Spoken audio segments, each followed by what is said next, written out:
Kaixo, bueno, hemen gaude berriro, Bi adibide jarriko ditut oraingoan, bai?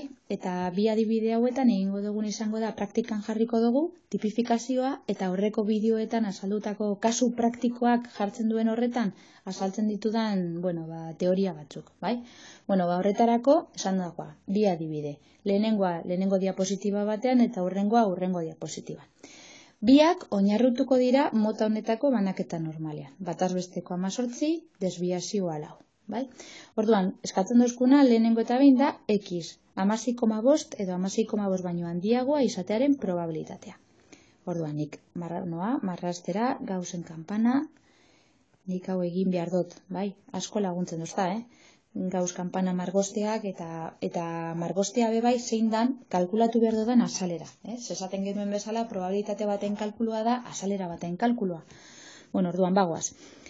Banaketa 18 lau, beraz bataz bestekoa 18. Hemen dago, simetria ardatza, 18, bataz bestekoa. Orduan, 16,5 gutxi gora bera kokatuko dut hemetik. Beraz, kalkulatu beharreko azalera izango da hau guztia, ez da? X 16,5 baino handiagoa izatearen probabilitatea. Beraz, azalera hau, 16,5etik infinitora doan azalera.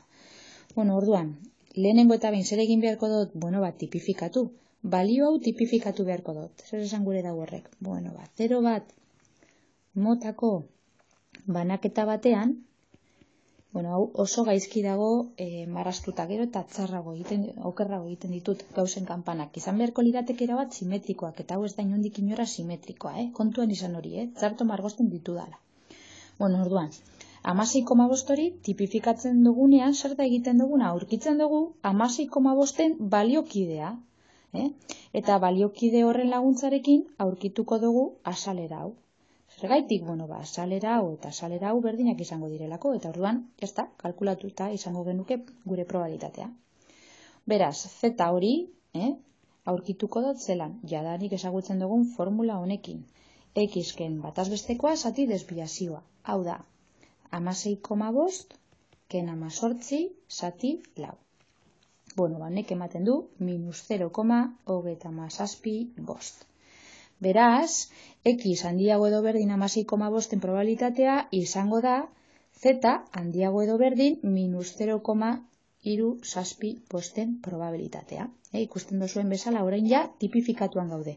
0 bat motako banaketa normalean, beraz, aldagaiari Z deitzen diot eta ez X.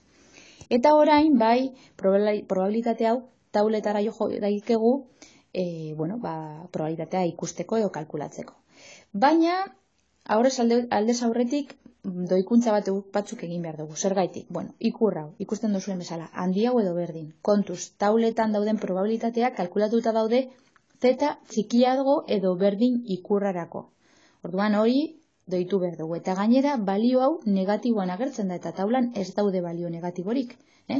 Beraz, zelan kalkulatuko dugu probabilitatea? Zein da probabilitatea? Probabilitatea da hau.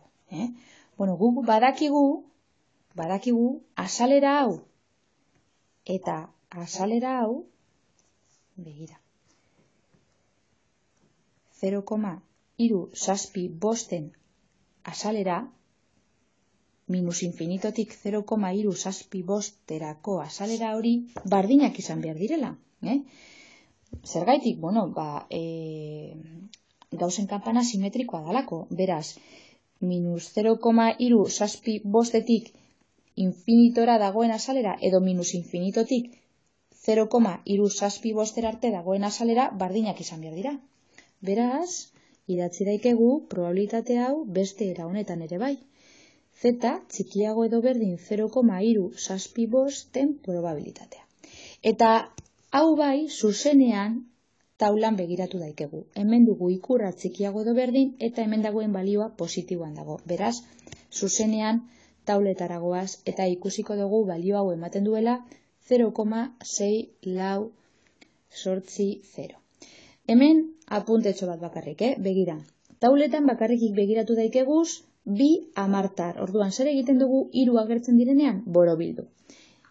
Tauletan begiratu beharreko balioa izango litzateke 0,38. Jarriko dut horrela, ez dalako guztiz bardina, baina bale? Venga, bagoaz hurrengo adibidearekin. Bueno, kasu honetan, ezaztu, jarraitzen dugu banaketa normal honekin, baina kasu honetan egin behar duguna da tarte baten probabilitatea, baina tarte hau egongo da limitatuta bi aldeetatik. Hemen dugu bataz bestekoa, beraz 18, kokatuko ditut 11 eta 25. Bueno, gutxi gora bera hor 11 eta hemen 25. Eta kalkulatu behar dugu azalera hau, ezta? X 11 eta 25 artean egoteko probabilitatea, beraz, tarteko azalera. Bueno, zer da egingo dodan lehenengo gauza? Bueno, 11 eta 25en tipifikazioa. Aurkituko diot bien baliokideak diren balioak 0 bat motako banaketa normalean, banaketa normal tipifikatuan edo murriztuan. Hemen jarriko dut z azpi bat eta hemen z azpi bi. Bai? Eta kalkulatu beharko dut tartean dagoen probabilitatea. Eta hau deko danean, listo, badeko hau. Orduan, z azpi bat kalkulatzeko betiko formula x ken bataz bestekoa zati desbiazioa. Beraz, 11 ken 18 zati lau. Eta honek ematen du minus bat koma irurogeita amabost. Hau kalkulagailuarekin, espentsa nik buruz egiten ditudanik gauza hauek. Bi z azpi birena kalkulatzeko 25 ken 18 zati lau. Bueno, honek ematen du bat koma irurogeita amabost.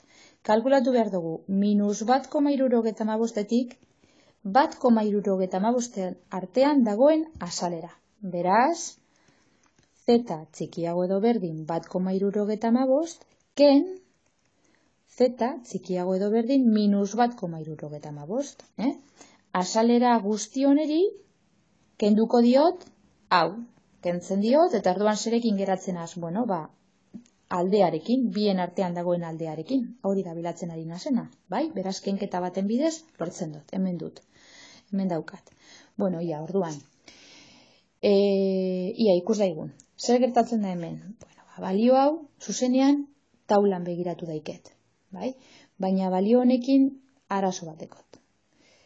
Zein da arazoa? Bueno, ikurra ez da arazoa, baina balioa bai. Ez ditut balio negatiboak tauletan, ezta? Orduan, hemen kalkulatzen dagoen probabilitatea izango litzateke hau.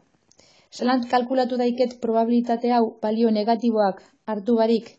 Bueno, probabilitate hau eta hau argi dago bardinak izan behar direla, ezta? Hemen daukat minus bat koma irurogeita amabost eta hemen bat koma irurogeita amabost. Bueno, kalkulatu daiket hau. Hau zer izango da? Hau izango da. Batken aurretik daukadan azalera guztia. Hau, kasu praktikoetan azaltzen eban, errepasatu, bai? Ulertu ez badozue, errepasatu. Hemen, parentesi handi bat irekitzen dut, eta izango litzateke. Z txikiago edo berdin bat koma irurogeita amabosten probabilitatea, eta orduan, bueno, parentesi handiak kenduko ditut, Z txikiago edo berdin bat koma irurogeita amabost, ken bat, gehi, Z txikiago edo berdin bat koma irurogeita amabost. Barkatu. Horrela, kontuz parentasiekin ez dira astu behar, Beraz, hemen izango duguna, izango da, bai, probabilitate hauek ja zuzenean taulan begiratu daikeguz, 0,85, 89, ken bat, gehi 0,85, 89. Eta honek ematen du 0,91, 88. Vale? Bueno, dudarik badeko zue, badakizu e-mail baten bidez, edo ez dakit, komentarioren bidez zer ulertzen ez badozue, galdetu. Vale? Venga, agur.